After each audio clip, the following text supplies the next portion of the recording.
할렐루야. 아멘. 하나님의 크신 은총이 전심을 다해 예배한 우리 모든 성도님들 위해 함께하길 주님의 이름으로 축복합니다.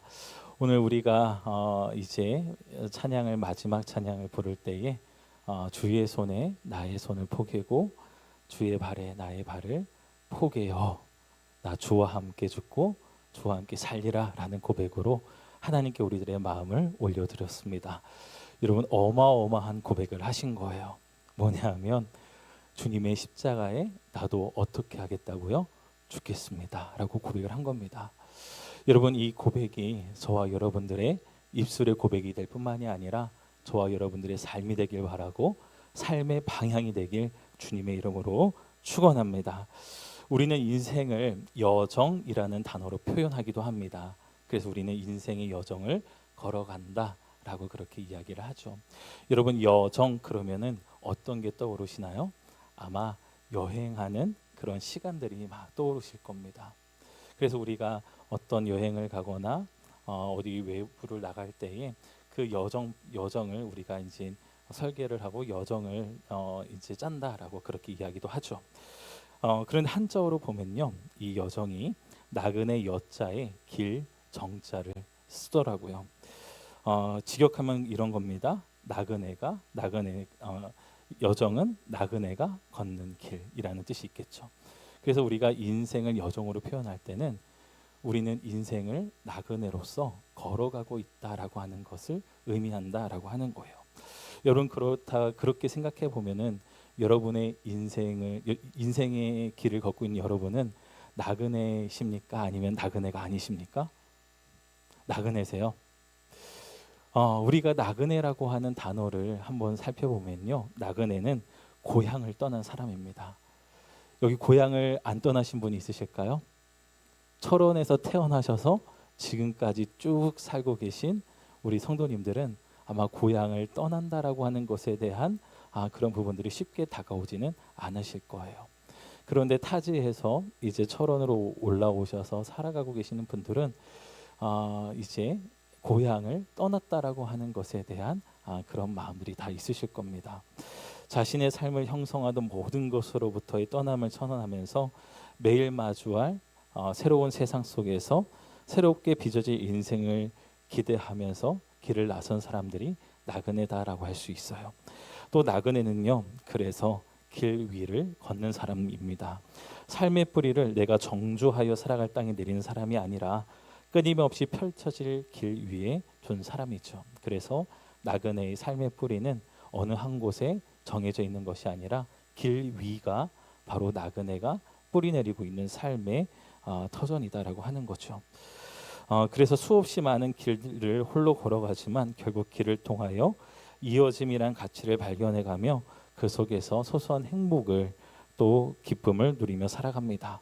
그리고 나그네는요, 모든 감각을 방향을 향해 열어둔 사람이 바로 나그네다라고 할 수 있어요. 항상 길을 찾아가야 하기 때문에 방향에 대해 묻지 않으면 이 나그네의 삶은 그냥 떠돌아다니는 사람일 수밖에 없다라고 하는 것이죠. 그렇다고 한다면 나그네로서 걷는 길이라고 하는 이 문장 속에서 우리들의 삶이 그렇게 의미 없이 흘러가는 삶은 아니다라는 것을 우리가 발견하게 됩니다. 우리가 나그네로서 인생의 길을 걸어간다 할지라도 우리들의 삶에 의미 없이 살아가는 삶이 아니라 그 길 가운데서도 여러 이어짐을 통하여 그 삶의 의미를 나름대로 추구하며 살아가고 있다라고 하는 것이죠. 그런데 우리가 성경에서 만나게 되는 인물들을 가리켜 나그네라고 그렇게 부르진 않습니다. 나그네라고 부르진 않아요.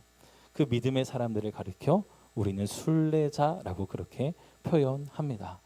저와 여러분들은 인생의 길을 나그네로서 걷는 게 아니라 순례자로서 걷고 있는 사람들입니다.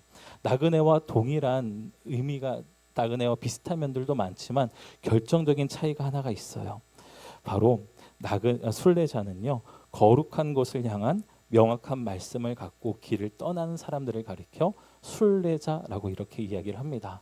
즉 거룩한 곳은 누가 지시하신 곳일까요? 하나님이 지시하신 곳을 향하여 무엇을 품고 걷는 사람이라고요? 말씀을 품고 걷는 사람이 바로 순례자라고 할 수 있어요. 순례자 역시 고향을 떠납니다. 순례자 역시 길 위를 걸어가죠. 순례자 역시 모든 감각을 방향을 향해 열어 두고 갑니다. 그런데 결정적으로 하나님의 말씀을 붙들고 하나님이 지시하신 땅을 향하여 나아가는 사람, 그 사람을 가리켜 우리는 순례자라고 이야기를 합니다. 그래서 우리는 성경에서 수많은 순례자들을 만나게 됩니다. 아브라함, 이삭, 야곱, 그리고 수많은 선지자들의 이름이 아마 스쳐 지나가실 거예요.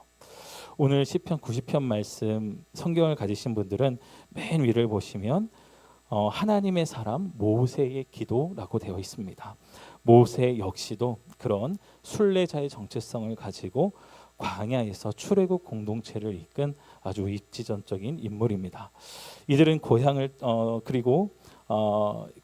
떠났고 평생 길 위를 걸었으며 모든 감각을 하나님이 가르치시는 방향을 향해 집중했고 또한 하나님이 목적하신 곳을 향하여 이스라엘 공동체를 이끌고 간 지도자가 바로 모세였죠. 모세를 비롯한 광야 공동체에게 있어서 그 모든 길들을 이끌어갈 말씀을 하나님이 주셨고 하나님이 함께 그들과 동행하셨습니다.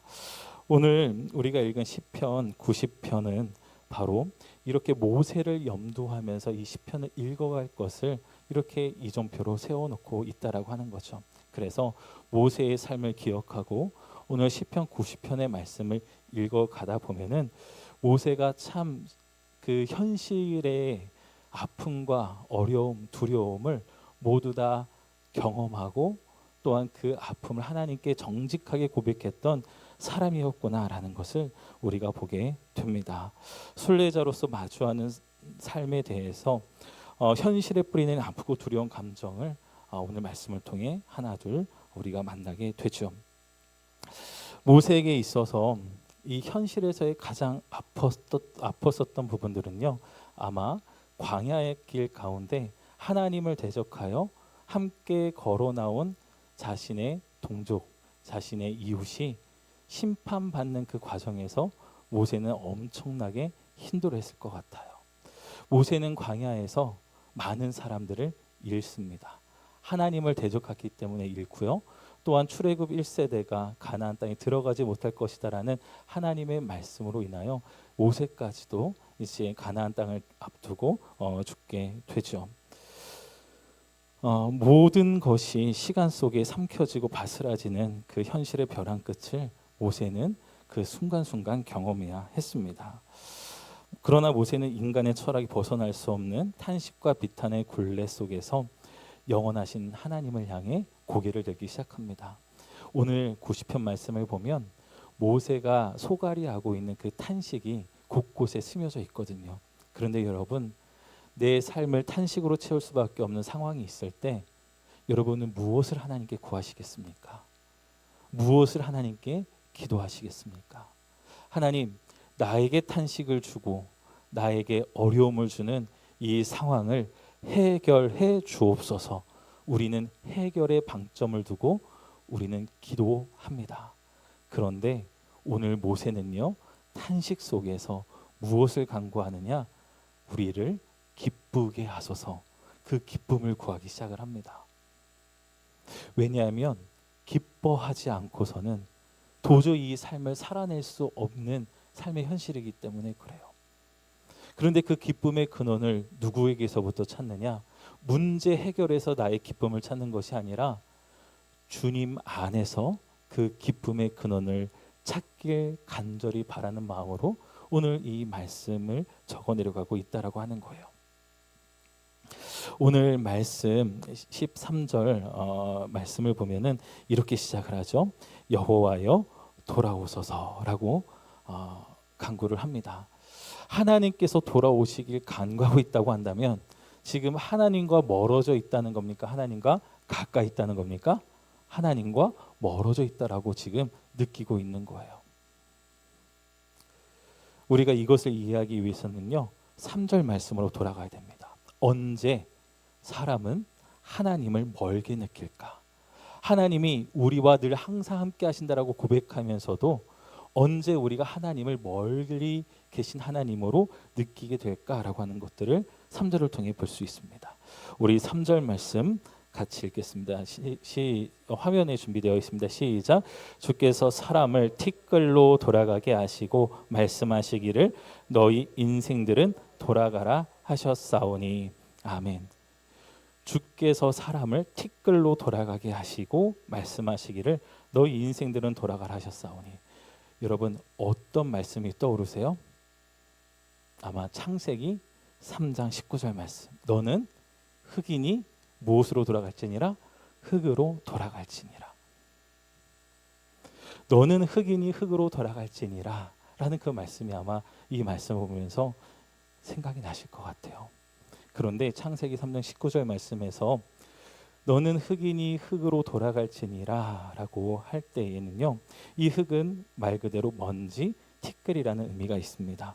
그런데 오늘 3절 말씀에서 오늘 사람을 돌아가라 하신 그 티끌은 히브리어로 다카라는 단어를 쓰는데, 이 역시도 티끌이라는 의미가 있고요, 먼지라는 의미가 있습니다. 그런데 여기에는 어떤 행위가 포함되어 있어요. 바스라트려서 만들어진 먼지를 뜻합니다. 바스라트려서 만들어낸 흙 먼지를 뜻한다라고 하는 거예요. 자, 그렇다면 주께서 사람을 티끌로 돌아가게 하시고 말씀하시기를, 즉 우리가 흙에서 와서 하나님의 손에 빚어져서 살아가는 생명으로서 살아가지만 죄를 지은 이후에 우리는 흙으로 돌아갈 수밖에 없는 삶의 시간을 살아갑니다. 그런데 흙에서 와서 흙으로 돌아가는 시간이 지금 어떤 마음이라고 하는 거예요? 부서지는 듯한 그런 시간을 내가 살아가고 있다라고 지금 모세는 고백하고 있는 겁니다. 모세가 출애굽 광야 공동체를 이끌어가면서 그렇게 우리가 인생이 흙으로 돌아가는 인생인 것은 내가 정확하게 알고 고백하지만 그 과정이 내 삶이 부서지는 듯한 고통 가운데 그 흙으로 돌아가고 있음을 지금 오늘 이 말씀에 그 단어를 바꾸면서 담아내고 있다라고 하는 거예요. 모세는 어떻게 해서 그렇게 다시 흙으로 돌아가는 그 과정이 자신의 삶이 부서지든 아프다고 느꼈을까요? 앞서 말씀드렸듯이 하나님을 대적한 죄로 이제 하나님께 심판을 받아 죽어간 사람들도 있고요. 그리고 그 이전에는 수많은 애굽의 군대가 홍해에서 몰살당하는 것을 눈으로 똑똑히 경험합니다. 여기서 모세는 경험했어요. 내가 하나님의 말씀을 순종하여 나온 이 길이 생사가 결정되는 길이구나라고 하는 것들을 뼈저리게 경험했을 것입니다. 하나님의 길을 가면서 하나님의 길을 거부한 사람들의 쓰러져감을 보면서도 이 모세의 마음속에는 여러 가지 감정들이 휘몰아쳤던 것이죠. 그 이전으로 돌아가 보면요, 마지막 10번째 재앙, 초태생의 그 죽음을 보면서 자신들은 살았지만 어린 양의 피를 문설주에 바르지 않은 그 집의 자녀들은 다 어떻게 됩니까? 다 죽게 돼요. 부모들의 애곡하는 소리가 애굽 온 도시에 다 채워져 있습니다. 그렇게 흙에서 와서 흙으로 돌아가는 그 사명의 모든 시간들이 기쁨으로 충만하고 감사로 충만하는 그런 삶이면 좋을 텐데, 돌이켜 보니 그 과정에서 많은 사람들이 정말 홍수에 쓸려가는 것처럼 그렇게 쓰러져 갔다는 거죠. 그것이 바로 5절 말씀에 나와 있어요. 우리 5절 말씀 같이 읽겠습니다. 시작. 주께서 그들을 홍수처럼 쓸어가시나이다. 그들은 잠깐 자는 것 같으며 아침에 돋는 풀 같으니이다. 그러면서 이 6절 말씀에 꽃이 피어 자라다가 저녁에 시들어 마르는 그 인생의 모습들을 마주하면서 여러 가지 그 감정이 북받치는 부분들을 이 3절 말씀에 담아놓고 있다는 것이죠. 그런데 그럴 때에 우리들의 삶이 흙에서 와서 흙으로 돌아가는 그 과정이 부서지는 것 같고 먼지가 되어져 가는 것 같이 고통스러운 현실이지만, 그 현실을 우리가 느낄 때에 하나님이 우리와 함께 하시지 않는다라는 것, 그리고 그 고통이 너무나 심할 때에 우리는 하나님을 잊게 된다라고 하는 것이죠. 그런데 성경을 보면은 모세는 한 번도 하나님을 잊지 않았습니다. 누가 하나님을 많이 잊었을까요? 이스라엘 백성들이 하나님의 그 은혜를 잊고요, 하나님을 대적하는 그 모습으로 기록되어 있죠. 자, 그런데 이럴 때 하나님이 우리를 버리신 것일까라고 하는 그 질문 앞에 서게 되다 보면은 오늘 8절 말씀에서 모세는 시인은 이렇게 이야기합니다. 주께서 우리의 죄악을 주의 앞에 놓으시며 우리의 은밀한 죄를 주의 얼굴빛 가운데 두셨사오니.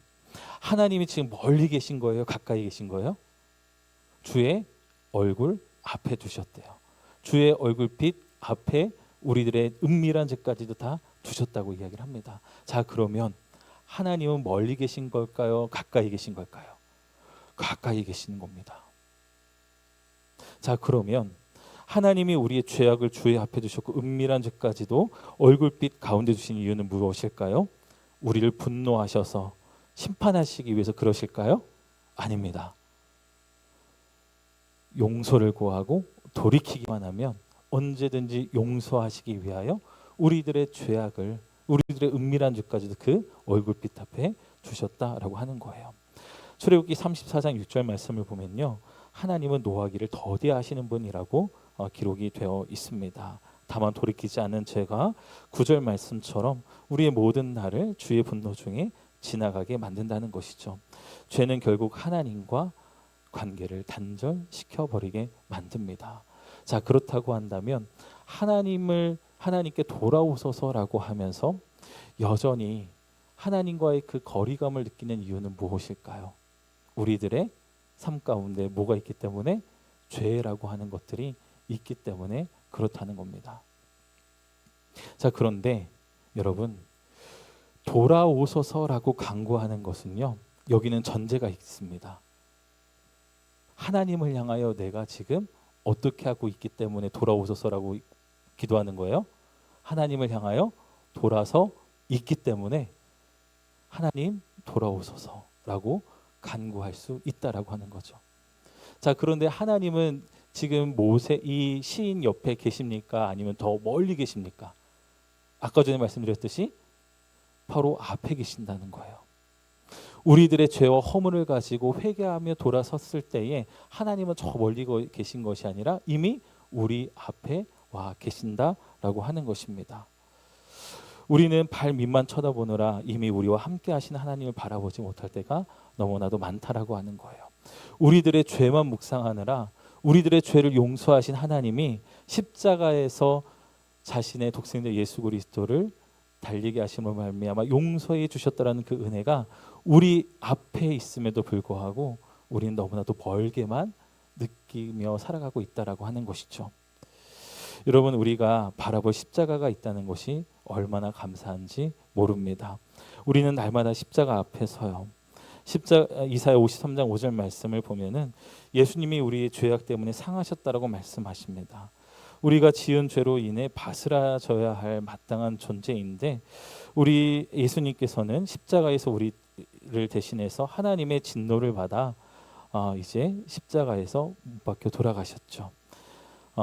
십자가에서 죄를 사하셔 승리를 선언하신 이유는 더 이상 우리가 진노의 자녀가 아니라 하나님의 자녀에 구속하셔서 우리와 영원히 함께하고자 하시는 하나님의 의지다라고 할 수 있습니다. 여러분, 그렇다면 오늘 여호와여 돌아오소서 언제까지니까 주의 종들을 불쌍히 여기소서라고 하는 이 간구는 우리가 탄식으로 채울 수밖에 없는 이 삶의 여정 가운데서 기쁨을 되찾아가기 위한 매우 중요한 기도의 첫 출발점이다라고 할 수 있습니다. 여호와여 돌아오소서라고 하는 말은 반대로 말하면 뭐라고요? 우리가 주님께로 뭐 하겠습니다? 돌아서겠습니다. 주여 언제까지니까 우리의 주의 종들을 긍휼히 여겨 주옵소서, 우리를 불쌍히 여겨 주옵소서라고 하는 것은 주님, 우리들의 죄가 크오나 주님의 용서해 주심의 은혜를 의지하여 우리가 주님을 만날 수 있습니다라고 하는 그 절박함의 기도다라고 하는 거예요. 여러분, 우리가 탄식으로 채울 수밖에 없는 삶에서 우리가 스스로 헤어나올 수 없다라고 하는 것입니다. 오늘 이 모세의 기도를 통해서 우리는 정확한 하나의 사실을 발견하게 돼요. 하나님이 우리를 건져 주셔야지만 우리는 그 은혜 속에 다시금 회복을 꿈꿀 수 있고요. 다시금 하나님께서 원하시고 기뻐하시는 삶의 자리로 나올 수 있다라고 하는 것입니다. 여러분, 우리들의 그 기도가 정말 하나님의 그 은총을 하나님의 은혜를 구하면서 여호와여 돌아오소서, 주의 종들을 불쌍히 여기소서라고 하는 그 기도로 우리들의 기도의 그 방향들이 맞춰지게 되길 간절히 바랍니다. 자, 드디어 하나님께 돌이키고 긍휼하심의 은혜 가운데 살고 있는 그 믿음의 사람이 기쁨의 회복을 위하여 기도하기 시작을 합니다. 우리 14절 말씀을 보면은 이렇게 고백을 하죠. 같이 함께 읽습니다. 아침에 주의 인자하심이 우리를 만족하게 하사 우리를 일생 동안 즐겁고 기쁘게 하소서. 아멘. 여러분의 아침은 어떠십니까? 아침마다 하나님께서 하실 일들이 기대가 되십니까? 아니면 아침마다 오늘 어떤 일이 일어날까 걱정이 되십니까? 걱정이 더 많으세요? 아니면 기대가 더 많으십니까? 걱정이 많으신 삶이 우리들의 정말 현실적인 삶의 모습인 것 같아요. 그런데 여러분, 이스라엘 백성들이 광야길을 걸어갈 때요, 매일 아침마다 그들은 정말 여러 가지 감정 가운데 아침을 맞이했을 수밖에 없어요. 왜냐하면은 하나님이 만나를 매일 딱 하루치만 주셨거든요. 자, 하루치의 만나를 다 먹었습니다. 저녁이 됐을 때 그 만나를 담아놨던 그릇은 다 어떻게 될까요? 비어져 있습니다. 자, 그러면은 그 비어진 그릇을 바라보면서 잠에 들 때 불안할까요? 불안하지 않을까요? 내일 만나가 내일 만나가 끊어지면요, 이 빈 그릇을 채울 수가 없는 겁니다. 자, 그런데 그 다음날 아침에 딱 일어났을 때 만나가 내렸을까요? 안 내렸을까요? 어김없이 내렸습니다. 그리고 그 빈 그릇을 채워가며 아침마다 그 만나의 은혜를 바라보며 하루를 시작할 수 있었다라고 하는 거예요. 자, 그렇다고 한다면 주님의 아침마다 주의 인자하심, 주의 인자심이 우리를 만족하게 하사라고 하는 것은요, 광야에서 이 만나의 은혜를 경험한 이 모세의 그 고백이 정말 이 시에 담겨져 있다라고 하는 것이죠. 여러분, 하나님의 인자하심은 바로 그 만나를 통해서 어김없이 지켜진 사랑의 징표로서 이스라엘 백성은 날마다 경험했다라고 하는 것입니다. 여러분은 아침에 시작하면서 여러분들의 삶의 빈 그릇을 어떻게 채워가십니까? 목사님, 걱정하지 마세요. 내 삶에 빈 그릇이란 있을 수 없습니다. 나는 이미 이만큼 쌓아두었거든요. 그런데 여러분, 믿음의 삶은요, 쌓아두는 삶이 아니라요, 매일같이 하나님이 새롭게 공급해 주시는 일용할 양식의 은혜를 누리며 살아가는 삶이 바로 믿음의 삶입니다. 그래서 우리는 은혜를 쟁여놓고 살아가는 삶이 아니라 매일같이 그 은혜를 하루하루 누리지 못하고 살아간다면은 그 만나의 은혜를 누리지 못한다고 하는 거예요. 근데 하나님은 그 만나의 은혜를 어김없이 주신다라고 하는 것이죠. 그런데 여러분, 그 인자하심이 우리를 어떻게 했다고요? 만족하겠다고 이야기를 합니다. 내 삶의 빈 그릇을 하루치 살아갈 양식을 채워주신 것에 만족을 누렸다라고 그렇게 이야기를 하는 거예요. 그런데 오늘 여기서 만족하게 하사라고 하는 것은요, 반대로 생각하면 지금 그 만족을 누리고 있다는 겁니까? 못 누리고 있다는 겁니까? 못 누리고 있다라고 하는 거예요. 만족하게 하사. 실제로 이스라엘 백성들도요, 민수기 21장 5절에서 이 하찮은 음식을 싫어한다고 하면서 하나님을 원망하기도 했습니다.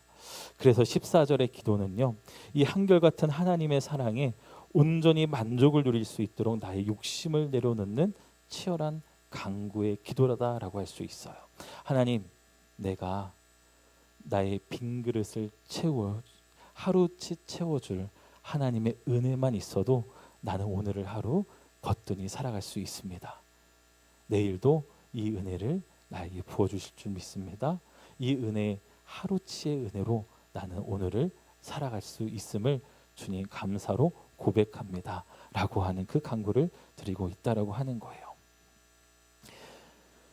우리에게는 영원히 줄이지 않는 참된 만나 하늘에서 내려온 생명의 떡이신 예수 그리스도가 계십니다. 여러분 그렇다고 한다면 여러분들의 영적인 하루하루의 그 삶은요 누구로 채워줘야 됩니까? 예수 그리스도, 그 말씀, 그 복음, 그 삶으로 여러분의 삶이 채워져야 우리는 이 광야도 같은 인생길을 걸어갈 수 있다라고 하는 거예요. 나는 생명의 떡이니라고 말씀하셨습니다. 그 생명의 떡을 우리가 하루하루 부어주시는 그 놀라운 은혜인데 그 은혜를 누리지 못하고 살아간다고 한다면 이 광야를 정말 너무나도 힘들게 살아갈 수밖에 없다라고 하는 거예요. 자, 그런데 이스라엘의 그 광야길 가운데 어려운 일들이 있었을까요? 없었을까요? 있었습니다. 탄식으로 채울 수밖에 없는 날들도 있었어요. 하나님께 불뱀의 심판을 받거나 돌뱀의 심판을 받았을 때에도요 많은 사람들이 죽었습니다. 근데 그 다음 날도 뭐가 내렸을까요? 어김없이 만나가 내렸다는 거예요. 여전히 하나님의 심판으로 인하여 슬퍼하고 아파하며 어려워하고 있는 그 사람들의 그 집 앞에도 하나님의 만나의 은혜가 내렸다라고 하는 겁니다. 이것은 우리들에게 너무나 중요한 영적인 의미를 줘요. 예수님의 그 생명의 떡이신 예수님은 항상 매일같이 동일하게 우리들에게 은혜로서 부어주시는 만나의 떡이다라고 하는 것입니다. 만나, 그 생명의 떡이다라고 하는 거예요.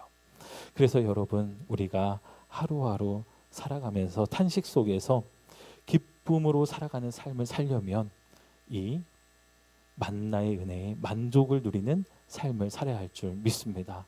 여러분 주님 한 분만으로 만족할 수 있고 주님의 말씀 그 한마디 말씀만으로도 우리가 만족을 누릴 수 있는 하나님의 백성들이 되길 간절히 소망합니다.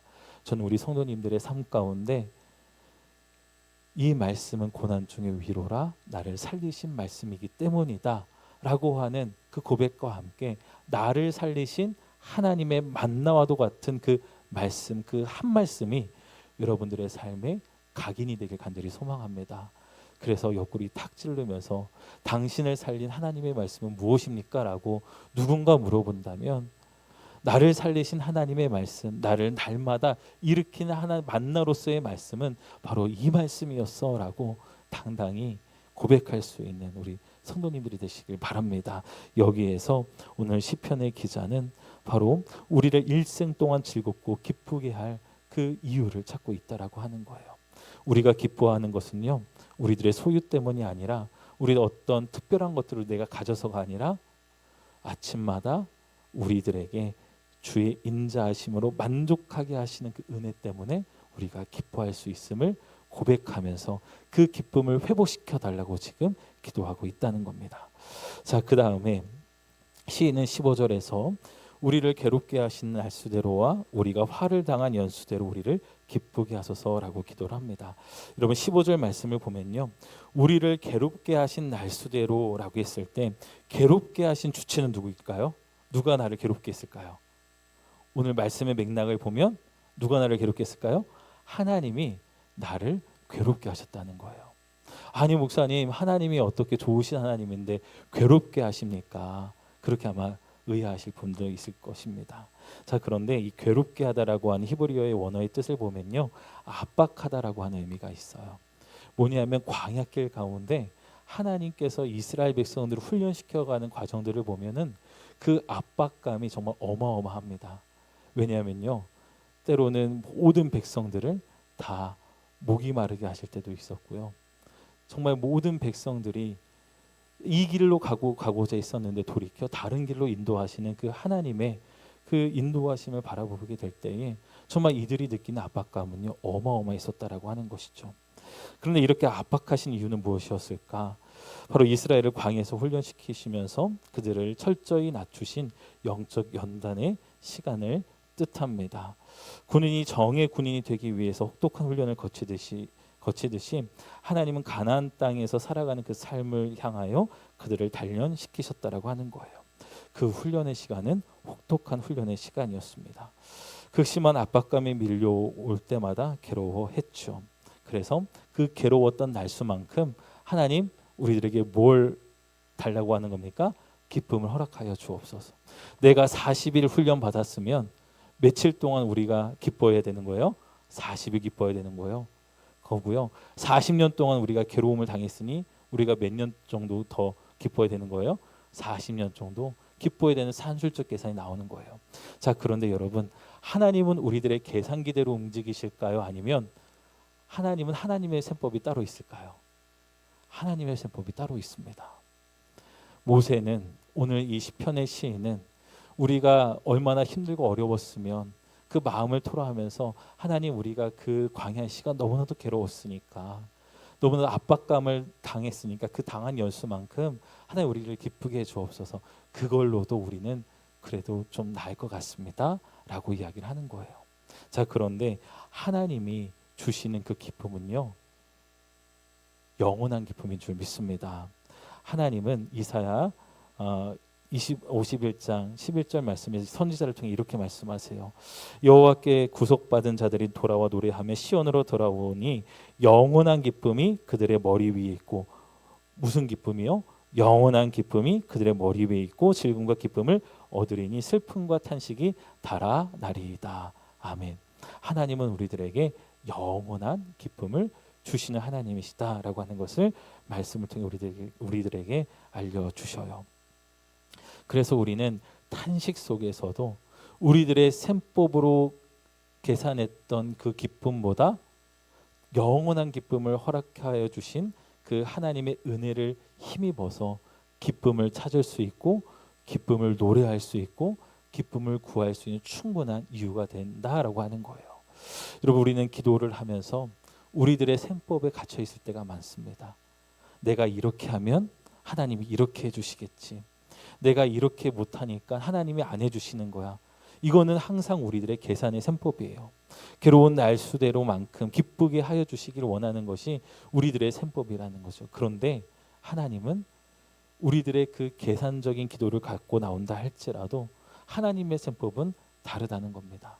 하나님은 우리들에게 영원한 기쁨을 허락하시는 하나님이시다라고 하는 거예요. 그 영원한 기쁨을 허락해 주신 그 하나님으로 인하여 정말 충만한 기쁨을 누리며 살아가는 저와 여러분들이 되길 간절히 바랍니다. 자, 그 다음에 시인은 우리가 화를 당한 연수대로 기쁘게 해 주옵소서라고 기도합니다. 우리가 화를 당한 연수대로. 이 화를 준 주체는 누구일까요? 하나님일까요? 아니면 악한 영들일까요? 주체가 하나님이 아닙니다. 하나님은 우리들을 괴롭게 하실 수도 있고 압박하실 수도 있지만 악으로 우리들에게 걸려 넘어뜨리게 하시는 분은 아니에요.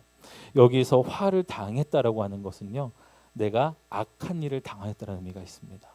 즉 우리가 악한 일을 당한 연수대로 우리를 기쁘게 하여 주옵소서라고 기도를 하고 있는 거예요.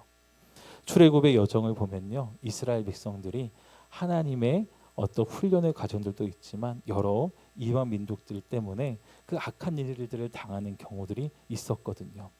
그런데 그런 일들을 당했을 때에도 여전히 이 시인은 내가 이 정도 당했으니 또 이 정도의 연수만큼 하나님이 우리들을 기쁘게 해주시길 원합니다라고 기도로 나아가고 있다라고 하는 거예요. 자, 그런데 여러분, 이 기도를 모세가 이제 가나안 땅을 앞두고선 했던 기도라고 한다면 조금 억울할 것 같아요. 왜냐하면 우리가 화를 당한 연수대로, 억울하게 악으로 인하여 우리가 해를 당했던 연수대로 우리를 기쁘게 달라고 한다면 지금 모세에게는 기쁨을 누릴 시간이 있습니까? 없습니까? 없다라고 하는 거예요. 얼마 시간이 남지 않았기 때문에 우리가 만약에 악을 3년을 당했어요. 근데 모세가 이제 곧 3개월 뒤에 이제 세상을 떠난다라고 한번 가정을 해볼까요? 그러면은 그 내가 당한 날만큼 기쁨을 누리지 못하기 때문에 이거는 굉장히 좀 마음이 씁쓸해지는 그런 기도일 것 같아요. 그런데 여러분, 그 밑에 절을 한번 보도록 하겠습니다. 16절 말씀을 보면은 이렇게 이야기를 해요. 주께서 행하신 일을 주의 종들에게 나타내시며 주의 영광을 그들의 누구에게 나타내소서? 자손에게 나타내소서. 하나님, 내가 지금 이 시대에 악을 당하여 너무나 힘들고 고통스러웠지만 하나님께서 그 당한 날수만큼 나를 기쁘게 내가 그 기쁨을 누리지 못한다 할지라도 주님 내 자손들에게서 그 기쁨이 회복되길 원합니다. 내가 누리지 못했던 그 기쁨의 날들이 우리 자손들의 삶 가운데서 그 기쁨이 누려지길 원합니다 라고 지금 간구하며 나아가고 있다라고 하는 거예요. 우리 성도님들도 아마 그런 마음들이 있으실 겁니다. 너무나도 힘들고 고생스러운 인생의 길을 걸어오신 분들도 있으세요. 이제 이만하면은 내가 좀 누릴 수 있고 어느 정도 여유가 됐는데 이제 그 것들을 누리지 못하는 시간 때문에 안타까움이 마음 한켠에 자리 잡는 그런 분들도 있으실지도 모르겠어요. 그런데 여러분 여기서 그 마음을 기도의 그릇에 담아 하나님께 올려드리는 겁니다. 하나님 내가 누리지 못한 그 기쁨들 누가 누릴 수 있도록 주님 역사해 달라고요. 나의 자손들이 주님의 일들을 주님께서 행하신 일들을 나타내시고 주의 영광을 우리들의 그 자손들 가운데 나타내 주셔서 내가 누리지 못한 그 기쁨을 우리 자손들이 누릴 수 있도록 주님 은혜 베풀어 달라고 기도한다라고 하는 것이죠. 탄식 속에서도 소망을 노래할 수 있는 것은 바로 우리의 계산을 넘어 역사하신 하나님의 은혜가 영원하기 때문에 그렇습니다. 그래서 우리는 탄식 속에서도 기쁨을 구할 수 있다라고 하는 거예요. 그리고 그 기쁨을 구해야 하지만 우리는 하나님과 함께 살아가는 삶의 그 놀라운 은혜를 누리며 살아갈 수 있습니다.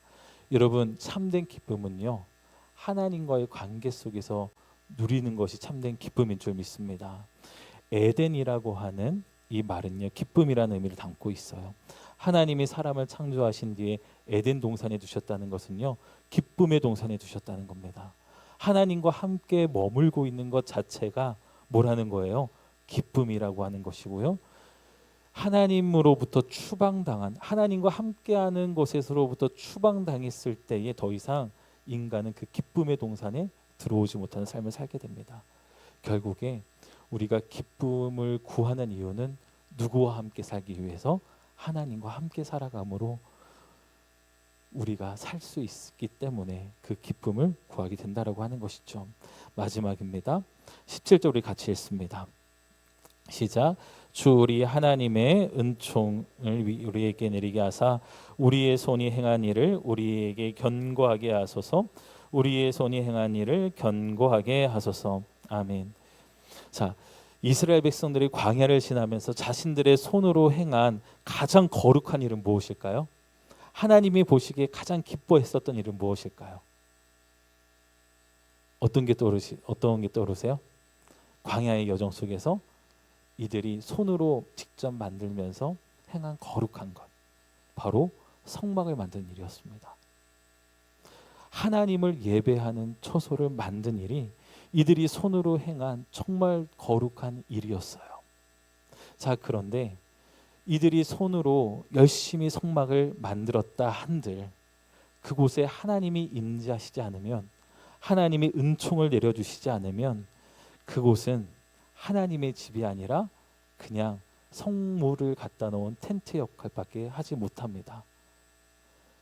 우리가 아무리 우리의 손으로 거룩한 것을 만든다 할지라도 그것을 견고하게 세워가시는 하나님의 은총이 내려지지 않으면 그것은 그냥 물건일 뿐이다라고 하는 거예요.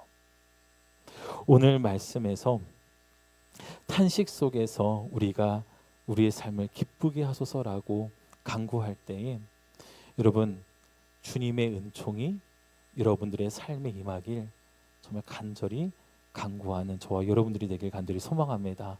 그래야 우리들의 삶이 견고하게 세워질 수 있다라고 하는 거예요.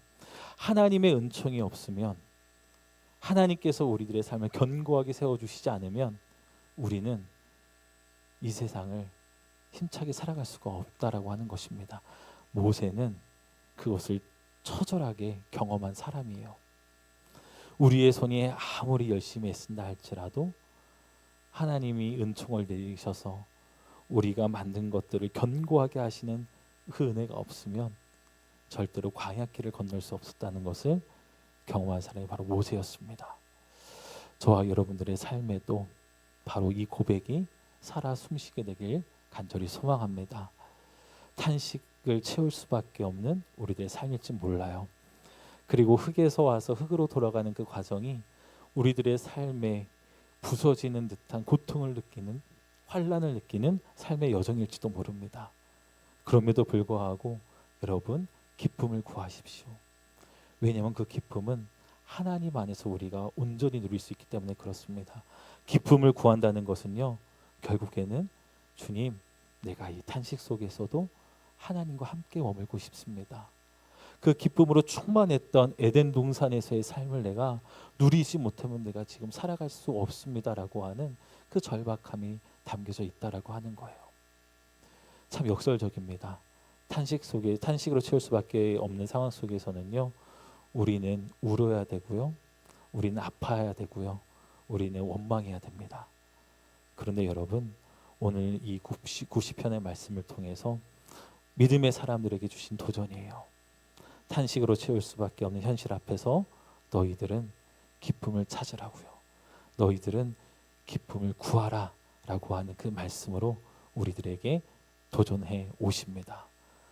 여러분, 힘들고 어려울 때 주님께 기쁨을 구하십시오. 그 기쁨을 회복시켜 달라고, 하나님 한 분만으로도 만족할 수 있는 그 기쁨을 회복시켜 주옵소서라고 그 기도를 할 수 있는 저와 여러분들이 되길 주님의 이름으로 축원합니다.